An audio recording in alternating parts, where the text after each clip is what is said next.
나라가 무엇과 같을까? 내가 무엇으로 비교할까? 마치 사람이 자기 채소밭에 갖다 심은 겨자씨 하나를 같으니 자라 나무가 되어 공중의 새들이 그 가지에 깃들었느니라. 아멘. 천국은 곧 우리가 들어갈 영원한 안식처입니다. 또한 하나님께서 영원부터 영원까지 다스리시고 역사하시는 말씀의 귀중한 산 현장이 되기도 하죠. 이 중요한 장소에 대해서 오늘 주님은 세상 사람들이 생각하는 그런 사고방식과 관점이 아닌 오직 하나님의 관점으로 그렇게 소개하고 있는 부분이 우리가 잘 알고 있는 겨자씨와 누룩에 대한 비유가 되겠습니다. 내용 관찰 일부러 봅니다. 예수님께서는 무엇에 대해서 가르치십니까? 예수님이 사역하셨던 그 당시 정말 많은 유대인들은 하나님 나라가 금방 올 것이라고 믿었습니다. 그러나 그들이 원했던 하나님 나라는 예수님께서 가르치셨던 그 방법과는 완전히 달랐죠. 뭔가 자신의 바램, 자신의 욕망, 자신의 그 소망들이 금방 이루어질 것을 기대했던 겁니다. 그러나 오늘 본문에서 주님은 하나님의 관점으로 소개하시죠. 사람들이 이해할 법, 쉬운 비유로 말씀하십니다. 그것이 이제 내용 관찰 2번으로 이어집니다. 2번을 봅니다. 예수님께서 하나님 나라를 설명하시기 위해 비유 드신 두 가지는 무엇입니까? 우리가 잘 아는 것처럼 첫 번째는 겨자씨이고 우리 읽지 않았지만 20절과 21절은 누룩에 대해서 설명하고 있어요. 여러분, 겨자씨와 누룩은 정말 작습니다. 아주 작아요. 그러나 작은 그 겨자씨가 땅에 심어지면 거대한 나무로 자라게 됩니다. 정말 작은 그 씨를 심으면 평균적으로 4에서 5m나 되는 정말 우리 사람들의 키를 훌쩍 넘는 거대한 나무가 되는 것이죠.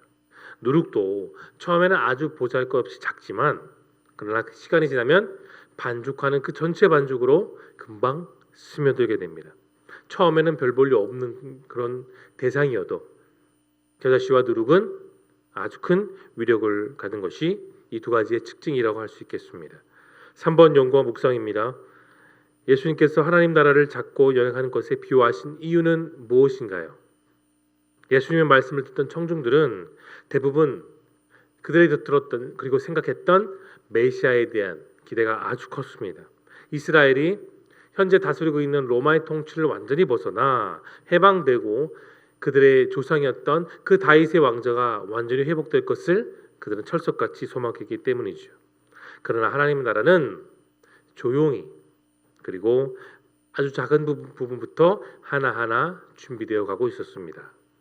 주님은 하나님 나라의 작은 부분을 주목하셨어요. 그리고 하나님 나라는 그렇게 겨자씨처럼 자라나는 것처럼 그 모습과 크기가 점차 성장할 것을 예수님은 그렇게 비유하셨습니다. 여러분, 하나님 나라는 언제나 정말 그 작은 일, 작은 사람, 기대하지 않은 부분부터 일어나기 시작합니다. 우리가 상상하지도 못할 그 하나님의 나라와 하나님의 계획은 그렇게 보잘것없는 사소한 것에서부터 시작되게 되는 것이죠. 그러나 아주 작은 소망이라도 아주 작은 선행이라도 그 일을 통해 역사하실 하나님을 오늘 기대할 수 있기를 바랍니다. 큰 것, 멋지고 웅장한 것에 내 마음을 뺏기지 않도록 주의하시기 바랍니다. 여러분 잘 아시는 누가복음의 말씀에 오병이의 기적, 그 기적의 출발점은 어디에 있었나요? 제자들의 믿음에 있었습니까? 아닙니다. 하나님 말씀을 들었던 그리고 그 현장에 있었던 어린아이의 작은 도시락이었던 보리떡 5개와 작은 물고기 2마리였습니다. 어린아이가 먹을 수 있을 만큼의 아주 보잘것없는 작은 그것을 보시고 주님은 그것을 통해 크게 역사하셨습니다. 우리가 잘 아는 이사야 60장 22절에 이런 말씀이 있죠. 그 작은 자가 1000명을 이루겠고 그 약한 자가 강국을 이룰 것이라. 때가 되면 나 여호와가 속히 이루리라. 우리는 이 말씀 참 잘 알고 있습니다. 작고 연약한 그런 사람과 그런 작은 일들을 통해 하나님의 나라를 주님은 늘 증명하셨습니다. 어떻게 해요? 하나님의 말씀으로, 하나님의 권능으로, 하나님의 능력으로 주님은 그렇게 늘 증명하셨습니다. 여러분이 잘 아시는 에스더, 힘없고 연약한 그 에스더를 통해 그녀의 작은 믿음을 보시고 그 믿음의 출발이었던 금식 기도를 통해 유대인의 학살의 비극을 하나님은 막으셨습니다. 엘리야가 갈멜산에서 혼자 있을 때 어떻게 그가 850명이나 되는 악한 선지자들을 이길 수 있었을까요? 하나님 한 분만 바라보고 믿고 의지하는 선지자 엘리야를 통해 하나님은 뭐로 응답하셨습니까? 불로 응답하셨습니다. 정과 공의의 불로 하나님은 응답하셨습니다. 그리고 그에게 권능으로 임하셔서 기선 시내가에서 그 악한 850명을 완전히 박멸시키셨습니다. 사랑하는 성도 여러분, 성경은 늘 우리에게 강조하는 것이 있어요. 작고 연약한 것으로부터 하나님의 역사가 시작하는 것을 말합니다. 미미한 것이 창대하게 됩니다. 소박한 것에서 큰 일이 일어나고 평범한 것에서 비범함이 나타나는 법입니다. 작은 것 그리고 큰 잠재력과 아름다운 미래를 볼 줄 아는 그 믿음의 안목을 여러분 소유할 수 있기를 바랍니다. 느낀 점을 보겠습니다.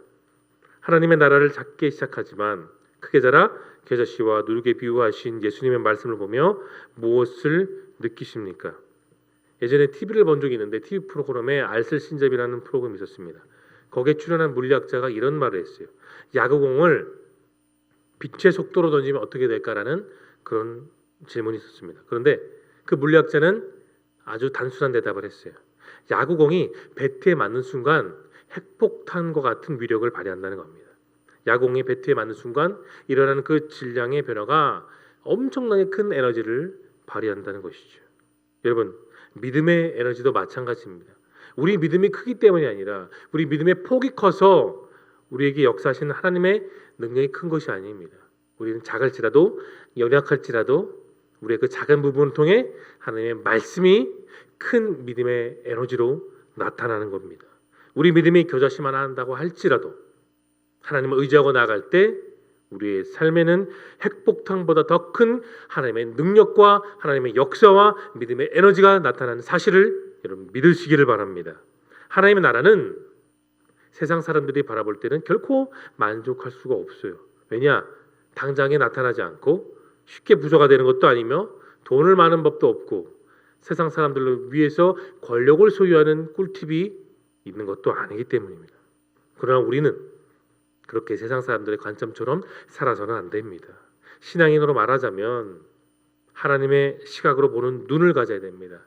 신앙인들은 그 믿음의 눈을 키워야 됩니다. 영성을 키워야 되는 것입니다. 모든 것을 볼 때 하나님은 어떻게 보실까? 하나님 내 입장에서 내 삶을 어떻게 이끌어 가실까? 어떻게 만들어 가실까라는 것을 생각할 줄 알아야 되는 거죠.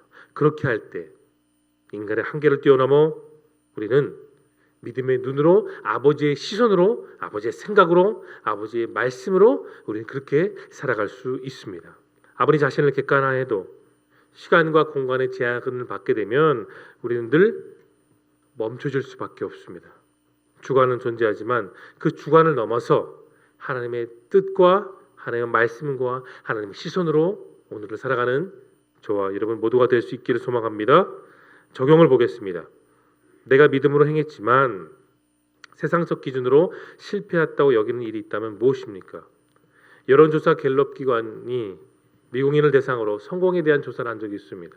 그 결과 미국인들은 6가지에 대해서 생각을 하고 있었죠. 건강, 천직, 건강, 그다음 행복한 가정, 높은 지적 수준, 마음 평안, 좋은 친구라고 했습니다. 그렇다면 성경을 믿고 의지하는 저와 여러분들에게 있어서 하나님의 성공의 기준은 무엇일까요?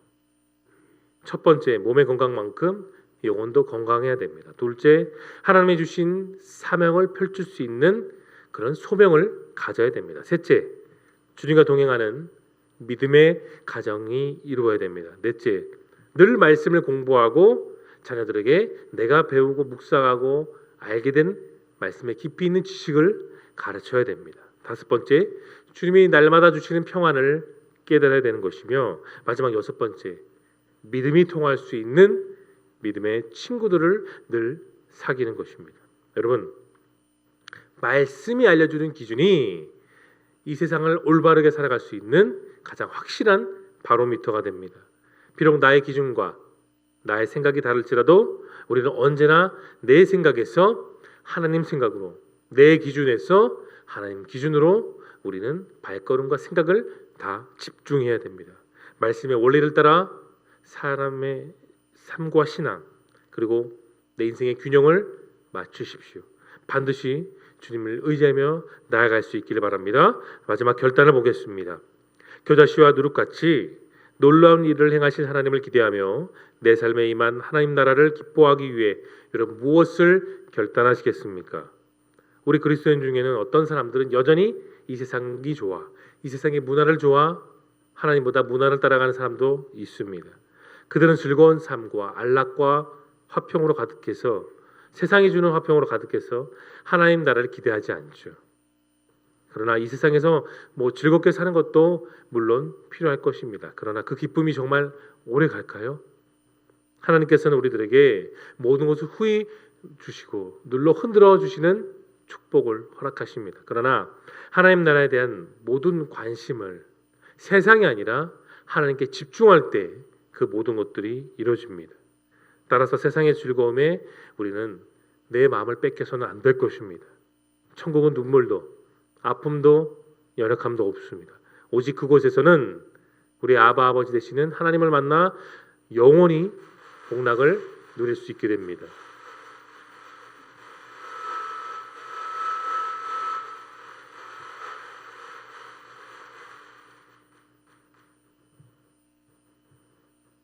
나에게 주어진 일, 작은 사명에 늘 한결같은 마음으로 살아갈 수 있기를 바랍니다. 그래서 나를 통해 우리 믿음의 공동체를 통해 이루실 하나님 나라를 오늘도 기대하며 오늘도 주어진 이 삶 속에 하나님 관점대로 하나님 말씀대로 하나님과 동행할 수 있기를 예수님의 이름으로 축원합니다. 이 시간 함께